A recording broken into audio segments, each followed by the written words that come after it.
أعوذ بالله من الشيطان الرجيم.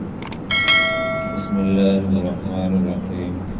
اقتربت الساعة وانشق القمر وإن يروا آية يعرضوا ويقولوا سحر مستمر وكذبوا واتبعوا أهواءهم وكل أمر مستقر ولقد جاءهم من الأنباء ما فيه مزدجر حكمة بالغة فما تغني النذر فتول عنهم يوم يدعو الداعي إلى شيء نكر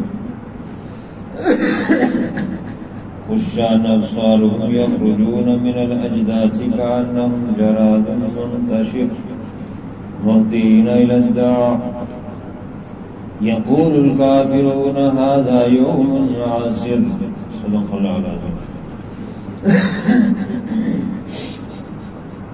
سورۃ القمر مکی سورت ہے، 55 آیات رکوع، 342 الفاظ، 1403 حروف ہیں. اور گزشتہ سورت کی طرح یہ بھی چونکہ مکی ہے تو مرکزی مضامین بنیادی عقائد ہیں: توحید، رسالت، قیامت، قرآن پاک کی صداقت اور قیامت کا ذکر غالب ہے اس میں. پچھلی صورت میں یہ فرمایا تھا سورت کے آخر میں ازفت الازفہ، نزدیک آ گئی ہے، نزدیک آنے والی یعنی قیامت. اور یہاں اس سورت کے شروع میں فرمایا اقتربت الساعۃ، قیامت قریب ہے. تو اس میں بھی قیامت کا آخر میں ذکر تھا، اس کے شروع میں قیامت کا ذکر ہے. یہ پچھلی سورت کے ساتھ اس کا ربط ہے. اس کے بعد یہ سورت سورۃ قمر ہے. پہلی آیت میں ہی قمر کا لفظ آیا ہے. قمر چاند کو کہتے ہیں کیونکہ اس میں چاند کے پھٹ جانے اور اس کے ٹکڑے ہونے کا ذکر ہے جو آپ صلی اللہ علیہ وسلم کا معجزہ ہے. تو اسی سے قمر سورت کا نام بھی سورۃ القمر ہے. فرمایا بسم اللہ الرحمن الرحیم، شروع اللہ کا نام لے کر جو بڑا مہربان نہایت رحم والا ہے. اقتربت الساعۃ، قریب آ گئی ہے قیامت. ساعت جو ہے وہ عربی کے اندر اس گھڑی کو بھی کہتے ہیں جو ٹائم ظاہر کرتی ہے، جس سے ٹائم دیکھتے ہیں لوگ، اس کو بھی ساعت کہا جاتا ہے. لیکن یہاں سے ساعت سے مراد قیامت کی گھڑی مراد ہے، قیامت کا وقت مراد ہے.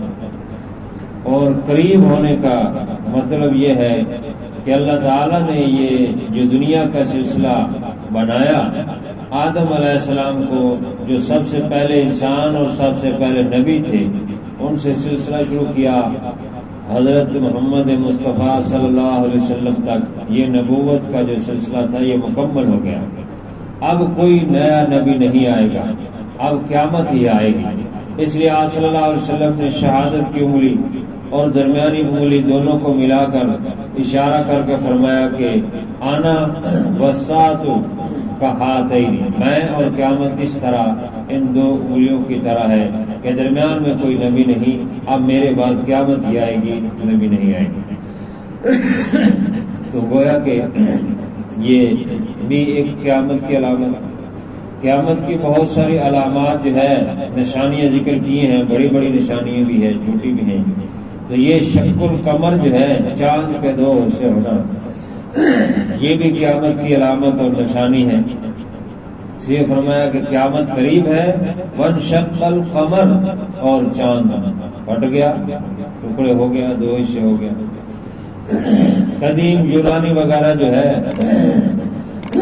وہ کہتے تھے کہ ان سیاروں کے اندر کوئی رد و بدل نہیں ہے، ان میں تبدیلی نہیں آ سکتی، لہذا یہ کیسے ہو سکتا ہے کہ چاند دو ٹکڑے ہو گیا. وہ اس کو ماننے کے لیے تیار نہیں تھے، لیکن یہ بات ان کی درست نہیں ہے.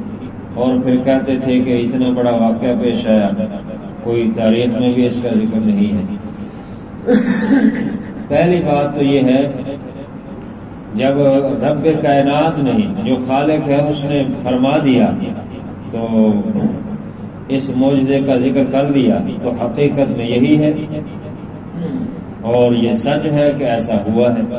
اور دوسری بات ہے کہ چونکہ یہ حج کے دوران آپ مینا میں موجود تھے تو مشرکین مکہ نے طلب کیا کہ آپ کوئی نشانی دکھائیں، معجزہ دکھائیں، ہم ایمان لائیں۔ تو آپ صلی اللہ علیہ وسلم نے چاند کی طرف اشارہ کیا تو چاند دو حصے ہو گیا، دو ٹکڑے ہو گیا۔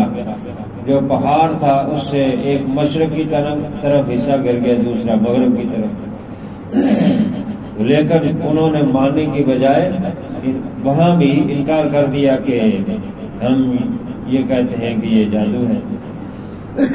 ان مشرکین نے دیکھا، جب انہوں نے اچھی طرح دیکھ لیا تو پھر وہی ٹکڑے چاند جو ہے واپس ان کے سامنے دوبارہ مل گیا، یہ ان کی آنکھوں کے سامنے ہوا۔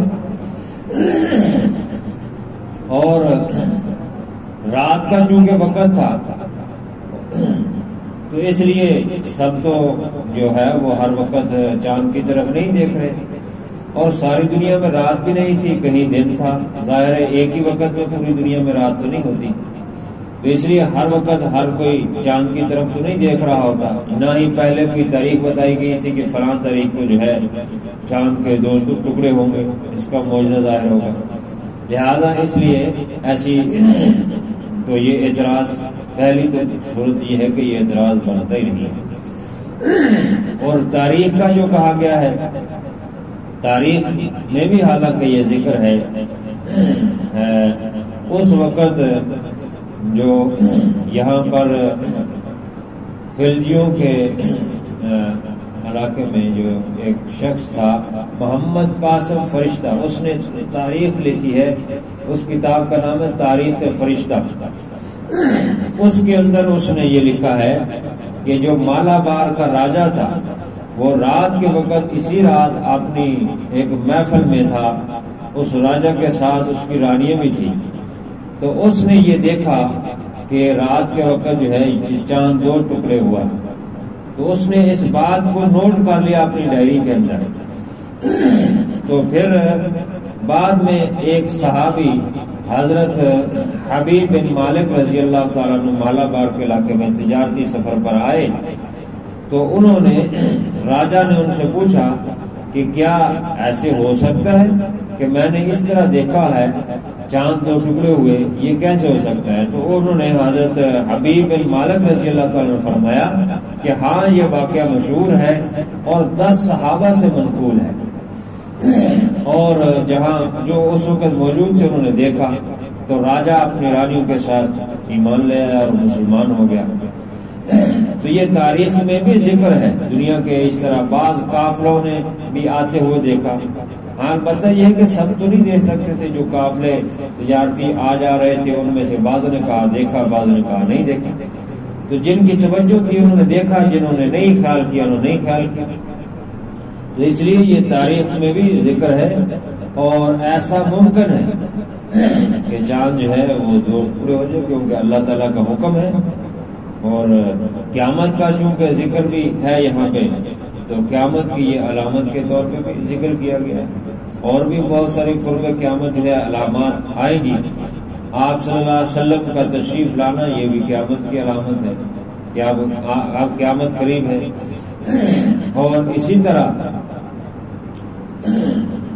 دجال کا نکلنا اور یاجوج ماجوج کا نکلنا، اور حضرت مسیح علیہ السلام کا نزول، حضرت امام مہدی علیہ رضوان کا ظہور، اور سورج کا مغرب سے نکلنا بجائے مشرق کے، تو یہ علامات اور بھی بہت ساری علامات ہیں۔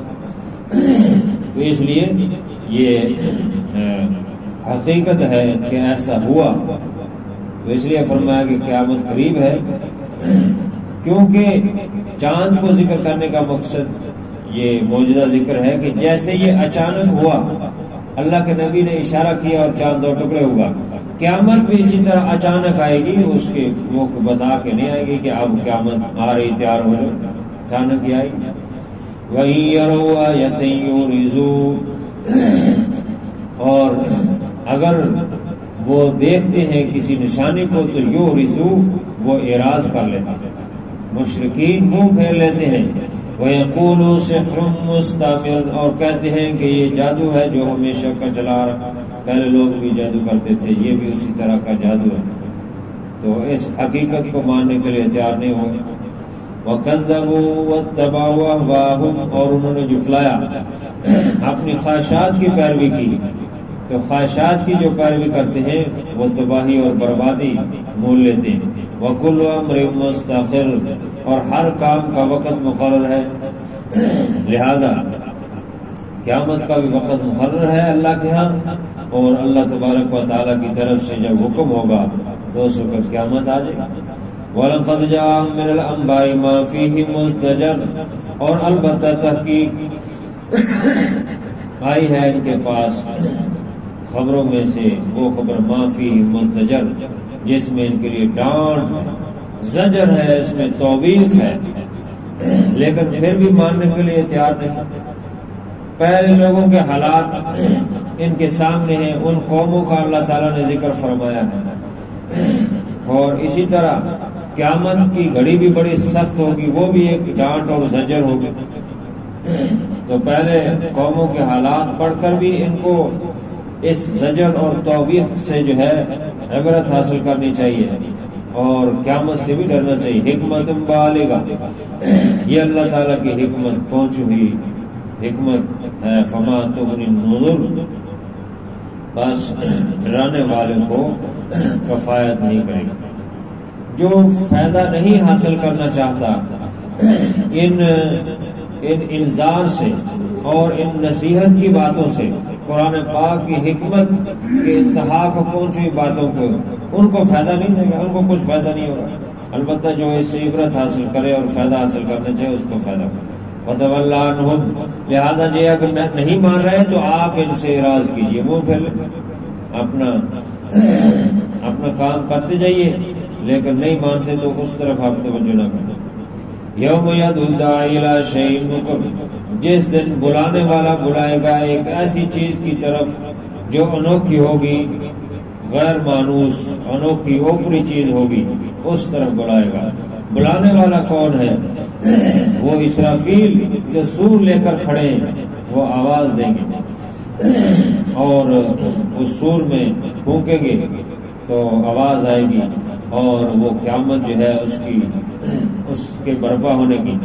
خشعاً ابصارہم نظریں ان کی جھکی ہوئی ہوں گی، یخرجون من الاجداث نکلیں گے وہ اپنی قبروں سے، کانہم جراد منتشر جیسا کہ وہ ٹڈی دل بکھری ہوئی ہوتی ہے، منتشر ٹڈی دل جو ہے جب نکل آئے ان کا موسم آ جائے تو وہ بہت زیادہ بکھر، تو قیامت آئے گی جب آواز دینے والا آواز دے گا اسرافیل علیہ السلام، تو اس وقت اس آواز کی طرف اپنی قبروں سے سب لوگ نکلیں گے اور اس آواز کی طرف بھاگیں گے اور اس طرف جمع ہوں گے۔